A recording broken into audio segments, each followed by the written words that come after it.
Som, você me ouve e agora você me vê.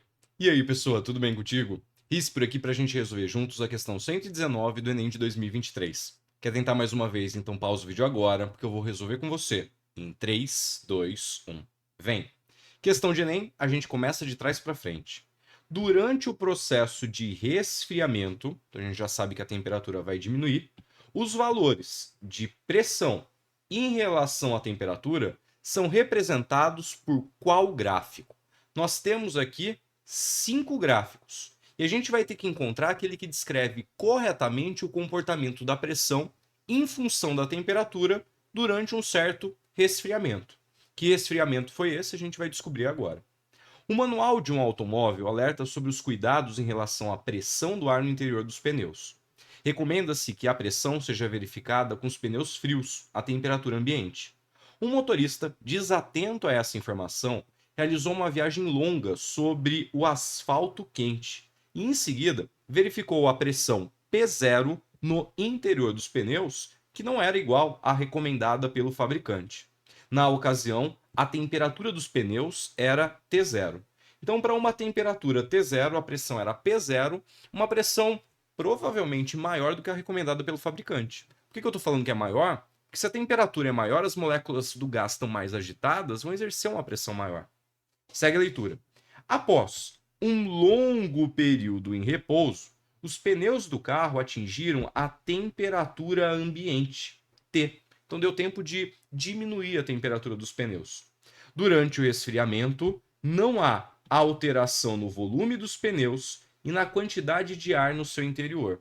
Então a gente vai considerar que esse resfriamento é um processo isovolumétrico, acontece com volume constante. E além disso, o número de partículas, o número de mols, também vai ser constante durante o resfriamento. Considere o ar dos pneus um gás perfeito, também denominado gás ideal. Essas são as informações e agora cabe a gente fazer análise de como que a pressão vai variar com a temperatura à medida que os pneus estão sofrendo um resfriamento. Vamos lá? Você percebeu que nesse exercício a gente tem uma transformação gasosa? Eu tinha o gás dentro dos pneus de um jeito, os pneus quentes, e depois eles vão esfriar e o gás vai ficar de outro jeito. Eu tenho um estado inicial e um estado final. Tem uma transformação gasosa acontecendo. E para resolver esse tipo de questão, a gente usa essa ferramenta aqui, a Lei Geral das Transformações Gasosas. E ela vai relacionar um estado anterior com um estado posterior a partir dessa equação aqui, ó. P1 vezes V1 sobre N1T1. Estou escrevendo para você a versão premium, a versão completa, é igual a P2V2 sobre N2T2. Talvez você tenha aprendido aí o tal do PVT Votop, PVET, onde não aparece o número de mols. É uma consequência de quando não tem gás nem entrando nem saindo. Aí a gente pode cancelar o N dos dois lados e escrever PV sobre T igual a PV sobre T. Ok? Quais são os dois estados que a gente tem para colocar na lei geral?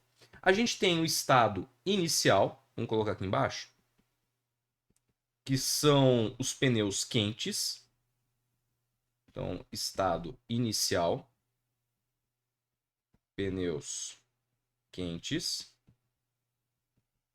E o nosso estado final é quando esses pneus sofreram o resfriamento. Então, estado final, pneus frios. Vamos colocar as informações que a gente tem. No estado inicial foi falado que a pressão vale P0, a temperatura T0. O número de mols eu não sei, eu vou chamar de N. E o volume eu também não sei, eu vou chamar de V. Ok? No estado final, a pressão virou P, a temperatura virou T, mas lembra que foi dito que não teve variação no volume e nem variação na quantidade de partículas? Então o volume continua sendo V e o número de partículas continua sendo N. Esse cara aqui se manteve constante, é um processo isovolumétrico, ou você também pode falar isométrico, ou ainda isocórico, e a gente está considerando um processo a sistema fechado. Não sai partícula nem entra partícula. Vamos pegar esses dados e colocar na nossa lei geral. Olha como que vai ficar. Para o nosso estado 1, a lei geral vai dizer que P1, V1 sobre N1, T1. Já vamos cancelar aqui também, né? Número de mols e volume cancela. A pressão 1 é P0 e a temperatura 1 é T0. Do outro lado, vai sobrar a pressão dividido pela temperatura. Então, vai sobrar P dividido por T. Aplicando a lei geral, a gente ficou com essa expressão aqui. E eu quero que você olhe para essa expressão com uma perspectiva matemática. Pressão sobre temperatura igual a pressão sobre temperatura. Isso tem um significado. Isso significa que a razão entre essas grandezas é constante. Pressão dividido por temperatura é igual a pressão dividido por temperatura. Independente do estado, P sobre T sempre vai dar o mesmo valor.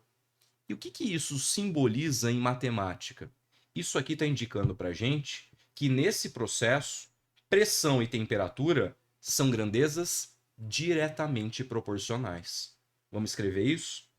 Pressão e temperatura são grandezas diretamente proporcionais. Traduz: grandezas diretamente proporcionais são aquelas grandezas que o que acontece com uma acontece igual com a outra. Se uma é multiplicada por 2, a outra é multiplicada por 2. Se uma é dividida por 3, a outra é dividida por 3. Se uma é multiplicada por 1000, a outra é multiplicada por 1000. Vamos trazer essa informação para resolver o problema? Nesse exercício, a gente não teve um resfriamento, a temperatura não vai diminuir. Então, se nesse processo a gente teve um resfriamento, a gente está falando que a temperatura do gás nos pneus diminui. T diminui. E como pressão e temperatura são grandezas diretamente proporcionais, se a temperatura vai diminuir, a pressão do gás dentro dos pneus também vai diminuir. Então a gente vai ter uma redução da pressão. O que a gente precisa agora para marcar a alternativa correta é procurar por um gráfico onde a gente consegue ver a pressão diminuindo em função da redução da temperatura. Bora lá? Dá uma olhada comigo aqui, por exemplo, na letra D. O nosso estado inicial está aqui, ó, pressão P0 e temperatura T0. Conforme a temperatura foi diminuindo e a gente chegou no nosso estado final, repara que o valor da pressão para esse estado vai ser um valor de pressão maior que o valor P0. Por que eu sei que é maior? Porque no eixo vertical esse valor de pressão está acima, em cima do P0. A pressão a gente sabe que vai diminuir, ela não vai aumentar. Então não pode ser essa alternativa. Vamos ver o que mais? Letra B. Na letra B, a gente tem aqui o nosso estado inicial, temperatura T0 e pressão P0. Quando a gente reduz a temperatura para T, olha o que aconteceu com a pressão. Na verdade, olha o que não aconteceu com a pressão.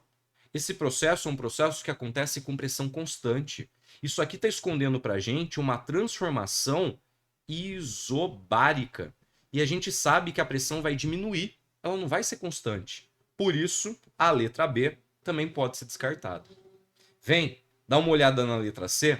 A letra C a gente vai descartar pelo mesmo motivo da letra D. O nosso estado inicial está aqui, temperatura T0 e pressão P0. E por conta da redução de temperatura, quando eu chego na temperatura igual a T, olha o valor de pressão que eu obtenho. Eu vou obter um valor de pressão maior que a pressão inicial. E a gente sabe que a pressão ela vai diminuir. Por isso, a letra C não pode ser a nossa alternativa. No palio estão letra A e letra E. A gente não escreveu que a pressão e a temperatura são grandezas diretamente proporcionais? Conforme a temperatura vai reduzindo, a pressão tem que reduzir junto. Não tem como a gente reduzir a temperatura e a pressão ficar constante, aí do nada dá uma louca na pressão e ela diminui. É um processo progressivo. Diminui a temperatura, diminui a pressão. Diminui a temperatura, diminui a pressão. Isso é o que a gente vai encontrar na letra E. Eu começo aqui no meu estado inicial, aqui, E à medida que eu diminuo a temperatura e chego no meu estado final com temperatura T, olha o valor da pressão agora. A pressão final, que eu vou chamar de P, é um valor menor que a pressão inicial. Está mais embaixo no eixo vertical. Isso acontece de forma progressiva, indicando que as grandezas são diretamente proporcionais. A alternativa correta é a letra E. Aproveita para deixar sua curtida, se inscrever no canal e ativar as notificações. Assim, você fica sabendo quando um novo vídeo for postado. Agora é contigo. Bons estudos e até a próxima. Beijo, pessoa!